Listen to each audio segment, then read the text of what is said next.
el lenguaje y de la comunicación, que entonces en el hombre, cuando se hace Homo sapiens, aparentemente de tenerlas separadas como lo habría tenido el Homo erectus, pasa a tenerlas todas juntas.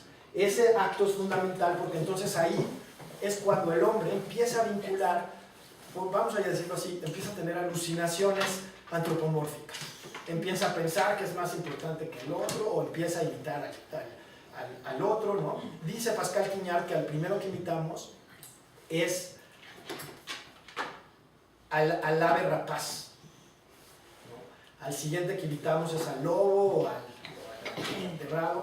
Y eso, bueno, entre otras cosas, no sé si se acuerdan uno también de los textos que se manejó en Tic Tac Click, se hacía el análisis de una de estas, del hombre pájaro, ¿no? Que es una pintura donde se ve como un hombre con un bastón y que tiene forma cara de pájaro. Entonces, bueno, pues este acto 4 es el hombre, ¿no? Y el hombre en sí mismo, pues aquí vemos este es un Homo ergaster, los famosos neandertales, que pues el neandertal aparentemente pues no lo matamos, sino al contrario nos reprodujimos con ellos y nos mezclamos, ¿no? Entonces, de algún modo todo el mundo tiene un poco de neandertal. Y aquí entonces vemos ya en la imagen del hechicero una síntesis como un poco sofisticada. Aquí tenemos en la misma, digamos, espacio pictórico, varias de las imágenes en donde está el hombre vinculando, primero que nada, que es el hechicero, digamos, el hechicero está liderando a la Grey y pareciera como que tiene una otra gradación, pero tiene, entonces vean cómo hay una vinculación y en este caso esa necesidad de expresión, en donde aquí empezamos con la metáfora y la metáfora es una transportación, de decir, este cuate que es el que trae la flauta y tiene pies de hombre, es el que guía a la Grey, como el toro macho, ¿no? En las manadas. Entonces ahí ya, con solo ver eso, tú ya entendiste de qué va. Y eso pues es muy fuerte, ¿no? O sea, eso es en esencial metafórico. Entonces, y bueno, vemos la producción cultural que se da en ese momento, sería la cuarta gran metáfora, y finalmente vamos a tener esta otra metáfora. En esta otra metáfora es la metáfora cultural, en donde se necesita tener al Homo sapiens para que el Homo sapiens se pueda agregar y para que entonces haya una, digamos, evolución de la relación del hombre con el hombre. Jared Diamond dice que es el agregado de personas lo que hace la distinción en un proceso, digamos, humano. Entonces no es lo mismo una tribu que un reinado, que un imperio. Y esas son las propiedades pues, que tenemos. Este año esperemos que en Tic Tac Click profundicemos, a pesar de que hemos ya llevado algunas lecturas, sobre la evolución cultural. Entonces, esta es, digamos, la última metáfora, y lo que es importante de la evolución cultural es lo siguiente. Primero que nada, tenemos dos paradojas. La primera es, si el hombre es parte de la evolución, evidentemente el grupo Tic Tac Click sostendría que somos como cualquier animal, y no estamos necesariamente tocados por Dios, así no somos una cuestión como muy particular, que digamos, y sin embargo sí somos algo muy singular, porque la condición probabilística de nuestra existencia, por lo menos ahora, se ha probado solo aquí, no existe ningún otro espacio. Y la pregunta entonces que nos hacemos es, ¿el hombre debe de estar formulando productos verbales, modelos verbales, o, como dirá eventualmente Peter Turchin, modelos matemáticos? La inteligencia artificial, la capacidad de poder manejar estadísticamente, digamos, una serie de datos, pues nos obligan a reflexionar sobre el modelo matemático, porque tiene dos características. Podemos hacer el escrutinio de sus supuestos, de sus presupuestos, y de alguna otra manera proyectar a partir de esos presupuestos un modelo, una simulación del futuro. Entonces, darse cuenta cómo es sumamente importante, como todas estas metáforas tienen una característica, que son sistemas inestables, fluctuantes, son sistemas que no pueden tener un futuro predecible, sino que tienen un futuro probabilístico y que sin embargo nosotros podemos simular. Sin embargo, nosotros con las matemáticas podemos llevarlos hacia adelante o hacia atrás en el tiempo. Ese trabajo es el trabajo de Peter Turchin y ese es el trabajo de Tiktaalik para el año que entra, supongo. Pero que pues ahora hemos dado unas probadas y esas serían las 5 metáforas. Esas serían las 5 metáforas fundamentales con las cuales, si nosotros quisiéramos explicarle a un niño de qué va la vida humana, de qué va el cosmos, utilizando estas metáforas les podría quedar bastante claro, aún sabiendo que en muchos de los casos son modelos inexactos, o que son modelos que están peleándose, o juntándose, o desarrollándose. Sin embargo, pues entendemos la fuerza de la metáfora en este sentido, ¿no? En la que, sin tener que ser un científico específico en algún tema, pues podemos entender de qué va el modelo, de qué va el proceso. Eduardo, hablaste de la evolución cósmica y de la flecha del tiempo. Más adelante hablaste de las eras geológicas, lo que inevitablemente nos remite al tiempo profundo, ¿no? Ese tiempo que en realidad es inconcebible para la mente humana, ¿no? ¿Esto qué tiene que ver con la entropía y la entropía qué tiene que ver con la evolución? Yo la explicación más asertiva es que cuando nosotros vemos cualquier estructura, primero otra vez hay que regresar a Adrián Benja. La energía fluye, la materia fluye y todo lo que fluye configura. Es decir, ¿cómo se configura? Siempre más, siempre mejor, energía para todos. Ese es un karma que yo escribí hace mucho tiempo, pero me quedaba claro antes, me queda más claro hoy. Y lo que significa en el caso de Benjamin es que cuando tú tienes un río que fluye, ese río que fluye, para sobrevivir en el tiempo, tiene que tener la capacidad de hacer pasar más flujo en el mismo espacio, de hacer pasar más energía en el mismo punto. Entonces, todos los modelos que tenemos, estos 5 modelos cumplen antes que nada el principio de la flecha del tiempo. Es decir, por un lado,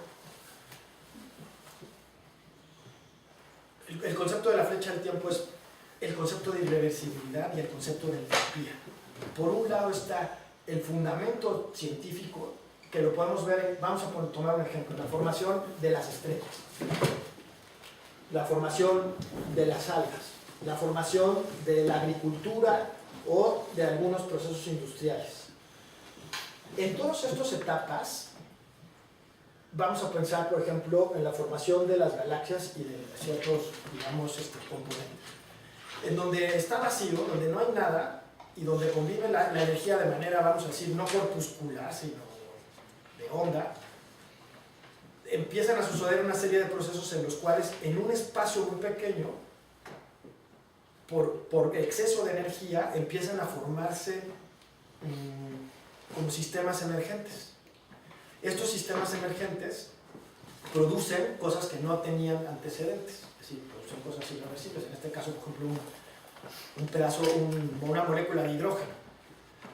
Esa molécula de hidrógeno, cuando nosotros la analizamos, su producción tuvo que generar una entropía negativa en ese espacio, en ese pequeño espacio del universo, a costa, si bien, de la entropía de todo el entorno. Vamos a poner quizá otro ejemplo. Esta es la formación, digamos, de un átomo, pero por ejemplo en la formación de ATPs. El ATP son las energías que utilizan los seres vivos. El proceso por el cual ese ser vivo toma una energía comiendo otra planta o comiendo nos comemos un filete, y entonces nuestro cuerpo empieza a producir unas moléculas que son energía que pueden gastar nuestras células. Y esas energías, ese proceso, requiere que al menos en ese pedazo del espacio la entropía disminuya. a costa de que te comiste el filete, a costa de que todo lo demás se va pues, un poco a desordenar, pero esa estructura en particular tiene una entropía negativa cuando la analizamos como un subsistema. Entonces, ¿la entropía negativa tendría como una menor medición de desorden? Exacto. Si nosotros asumimos que ¿y cómo lo podemos ver? Que más energía se concentra en el mismo punto. La densidad energética empieza a subir. Y eso entonces le da un caso particular. Y por lo tanto lo hace, digamos, más denso energéticamente. Ahora, la pregunta es, pues, ¿qué tiene que ver la entropía con todos estos procesos? Pues que todos los procesos son entrópicos, ¿no? Y no existen procesos, digamos, o quizá existan procesos isentrópicos, pero por ejemplo, pues el changuito tiene una densidad energética distinta que la plantita, o que el alga, o que el eucariote. Si nosotros vemos esa gráfica de desarrollo de los animales, es muy probable que un vertebrado tenga más capacidad de consumir energía y de gastar, etcétera, y de producir, en todo caso, una mayor entropía en general, pero él teniendo una estructura mucho más organizada que un eucarionte, un procarionte. Entonces, no sé, pues esa sería la explicación. Y ahora la pregunta de las preguntas, que entiendo estaría íntimamente asociada con la cuestión de la entropía. ¿Qué entenderíamos entonces que es la vida? Pues sí, esa es una pregunta que nunca vamos a acabar de contestarnos. Primero que nada, pues la vida es un fluir de energía, ¿no? Un fluir de materia, es una estructura, digamos, bueno, es una estructura que vive, digamos, de ella misma. Vamos a ponerlo de esta manera. La vida es la biota, y la biota es aquellas configuraciones que están basadas en el CHOMPS, ¿no? Y que han evolucionado en la Tierra. Todas las otras estructuras que vienen anterior a ellas, que son el desarrollo de estructuras inanimadas, es decir, la Tierra, es decir, el cosmos en general, las partículas, las moléculas, etc., pues siguen los mismos principios. Sin embargo, la vida está restringida al planeta. Todo el mundo imagina y piensa que esto debe de repetirse en otros lugares, que si nosotros encontramos la zona de resitos de oro en los planetas adecuados, ahí va a poder vida. Pues la verdad es que, pues que no, ¿no? O sea, que hay un científico que en una película un tanto pornográfica lo ponen como un chicle mordido y masticado, ¿no? Es Stephen Hawking, ¿no? Entonces va a ser chicle mordido y masticado por todos lados ahí en la película, ¿no? En su sillita de ruedas. Y entonces la única opinión que da en la película, pues es que en efecto que debe de existir la vida fuera del planeta, ¿no? Y él se está refiriendo fuera del centro comercial, ¿no? Debe de haber vida más allá de nosotros, ¿no? Como es un chicle que ha salido a la calle, pues ya puede entonces platicar de lo que hay afuera. Yo pienso que desde la perspectiva del deseo, mejor sería que el hombre deseara proyectar la vida, la biota, a otros espacios extraterrestres, la Luna, Marte, que esperar que venga una vida por allí a toparse con nosotros. Entonces, de alguna otra manera, ¿qué es la vida desde la perspectiva de Maynard Smith? La vida son procesos metabólicos, que es fluir de energía, y estructura, genes, ¿no? Digamos, podríamos ver, si lo queremos ver gráficamente, yo les pondría nuevamente la del cerebro, y si lo queremos ver desde la perspectiva de, no sé, pues del consumo de ATP, tendríamos que hacer ahí una serie de reflexiones y ecuaciones, pero la pregunta que sería es, ¿cuánta energía acumulada tengo en un momento dado de la planeta, en la pantolla, por decirlo, de estructuras vivas? Debe hacer una suerte de sumatoria energética, y veríamos que evidentemente aquí hemos estado creciendo exponencialmente. Es decir, por más que nos extingamos en la sexta extinción y por más que quedemos pocas personas y pocos animales, las estructuras que tenemos tienen energéticamente mucho mayor valor, o sea, la Tierra se ha ido concentrando energía en formas animadas. Y eso es algo que es innegable y lo podemos ver aquí, lo podemos ver en todas las gráficas. Entonces, ¿qué es la vida? Pues la vida es una apuesta estructural que tiene un metabolismo y que tiene un método de reproducción. También tengo un amigo que es muy religioso y me decía, ¿y dónde está la parte espiritual? Y le dije, pues no sé, búscala. Porque, o sea, yo creo que sí va a existir. Y justamente esa reconciliación, dice Joseph Campbell, es el giro de nuestra civilización. Cuando lo que entendemos lo podemos alinear a la forma que nos conducimos, entonces esa forma de conducirnos va a ser una forma más, digamos, franca, más diáfana. Es decir, la manera como pensamos se va a traducir en la forma como actuamos, y entonces esa manera de vivir nos hace la vida más fácil y nos permite entonces hacer más cosas. En vez de pensar, oye, ¿qué va a hacer el peje? No sé qué, estaríamos pensando en, ¿y cuándo el peje me va a mandar a Marte? ¿Cuándo el peje me va a mandar? O sea, tendríamos una visión de hacia adelante en vez de una visión de hacia atrás. Entonces pienso que la reconciliación del etos, patos y el logos, que significa todas estas metáforas, de alguna manera tener una comprensión unitaria como humanidad y poder proyectarle una serie de leyes, una serie de pautas de conducta que permitan al hombre precisamente ir más allá de su estado. Esta utopía no es una utopía mía, la podemos leer en Isaac Asimov, en todas las series de Foundation, en donde el punto inicial de la metáfora es que hay 6.000 millones de planetas poblados por el hombre. Y a partir de ahí empieza la historia. Bueno, la historia en este caso de Foundation. Pero vean qué sugerente es su propuesta al decir, bueno, o sea, en vez de andar esperando a ver que nos caiga, a mí la imagen del extraterrestre me parece mucho a la imagen divina, a la imagen de Dios. Ay, un día va a llegar ese güey, bueno, pues mejor nos ponemos a hacer cosas para que, pues para ser nosotros los que llegan, ¿no? Y no tener que esperar. Pero bueno, esa sería mi perspectiva.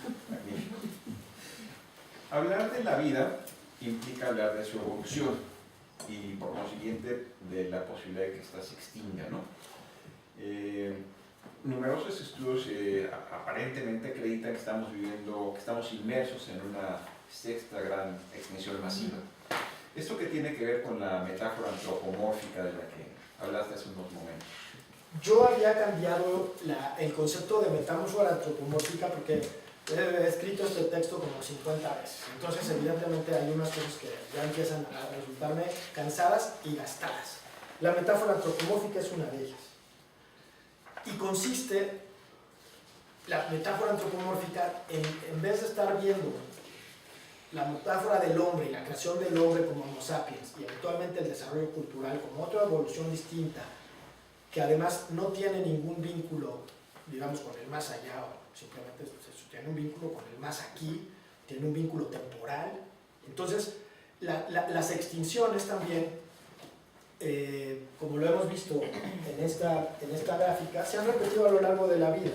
A mí me gustaría más ver las extinciones, aquí están marcadas como en un texto casi escolar, ¿no?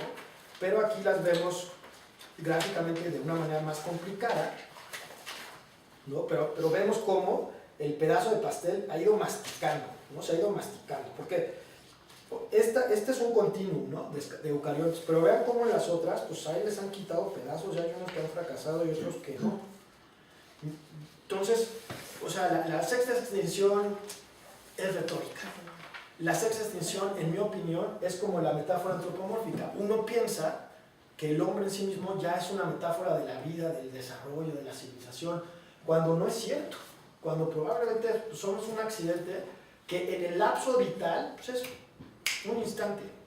Mañana se acaba el hombre porque cae un meteorito y entonces el exitoso es la cucaracha y mañana y en 4.000 millones, no, 200.000 millones de años vamos a ver cucarachas fumando y en su coche. Pues sí, podría ser. Ya están, ¿no? Nada más les falta, bueno, no sé el caso del insecto si van a fumar o andar en coche, pero podrían desarrollar, la medida en la que pueden agregarse y pueden desarrollar un cerebro más grande, lo mismo que pasó con la línea del vertebrado. Entonces, yo creo que es más fácil que una cucaracha evolucione en un ser pensante a que nos llegue el ser pensante de arriba del cielo. Entonces, ¿qué significa la sexta extinción? Yo creo que es un discurso de gobierno, porque cuando nosotros sabemos todas estas cosas, entonces ahí es cuando nuestros actos se convierten en actos de gobierno. Cuando nosotros queremos gobernar al otro y le echamos un choro para que nos haga caso. Y este es el caso, ¿no? Oye, no, ya se está acabando todo. Que no se gasten las cosas en el Amazonas, porque pues es de todos, ¿no? Que no maten a los pajaritos, que no se coman a la ballena beluga. Pues si tienen hambre, ¿cómo no se la van a comer? ¿No? Si están ahí y se la pueden comer, pues lo van a hacer.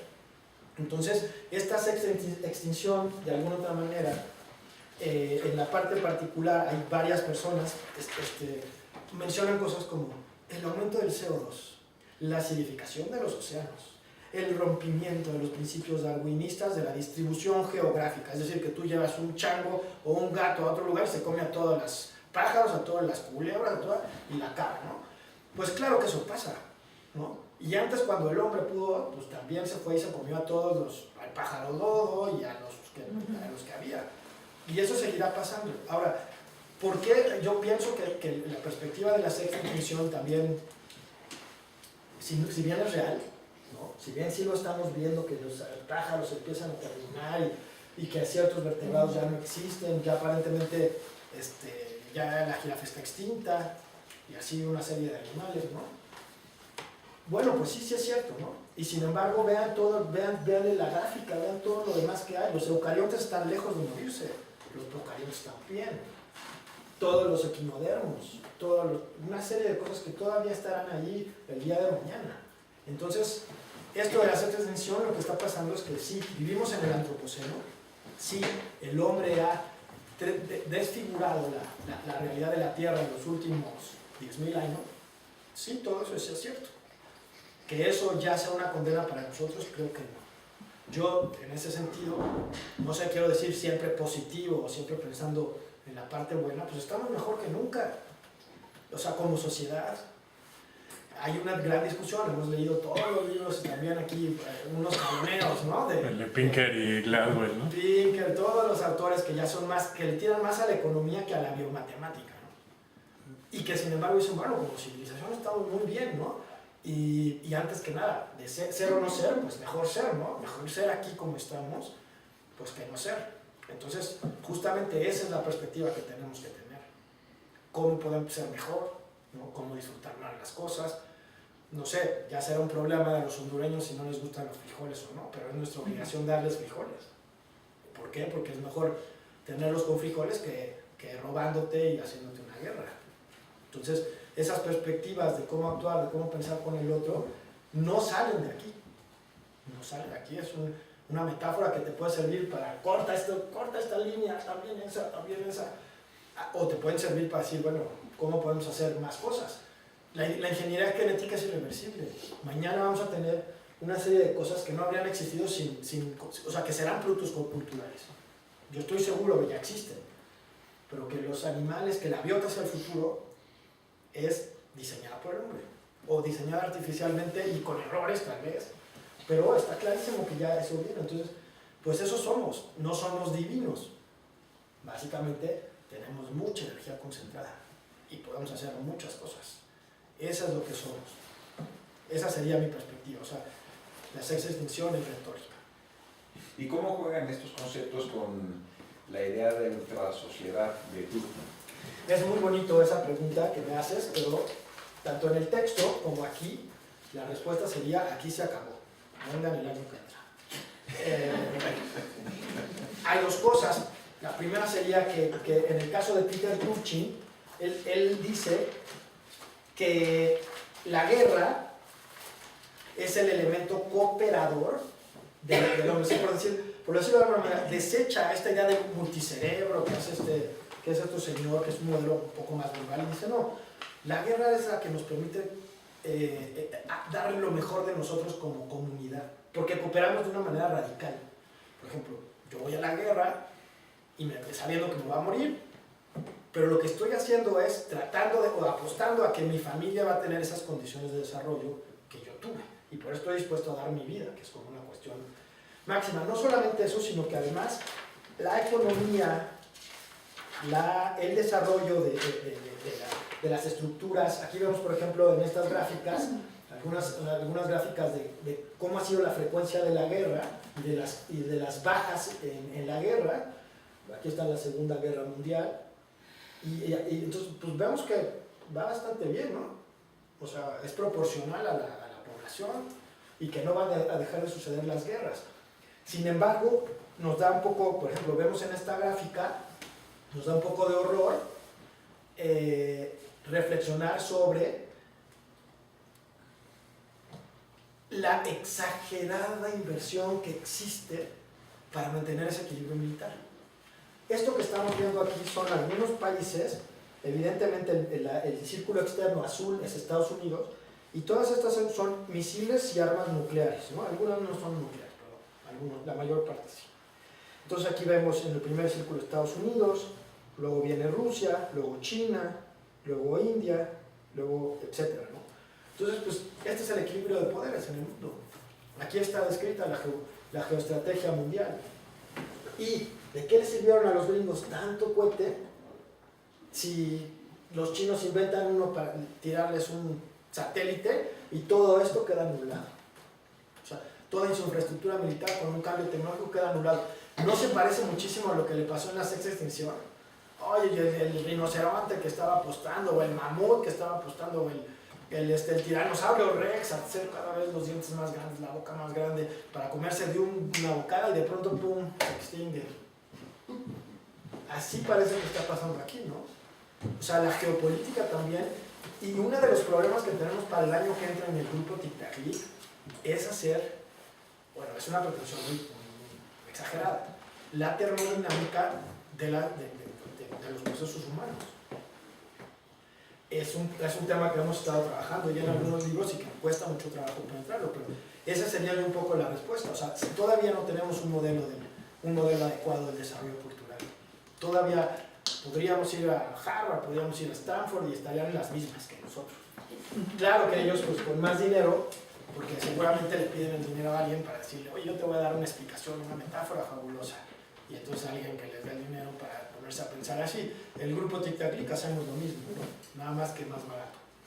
Eduardo, siento eso y Tic-Tac-Lic te agradecen tu espléndida charla y te abrimos el espacio para preguntas de nuestro público.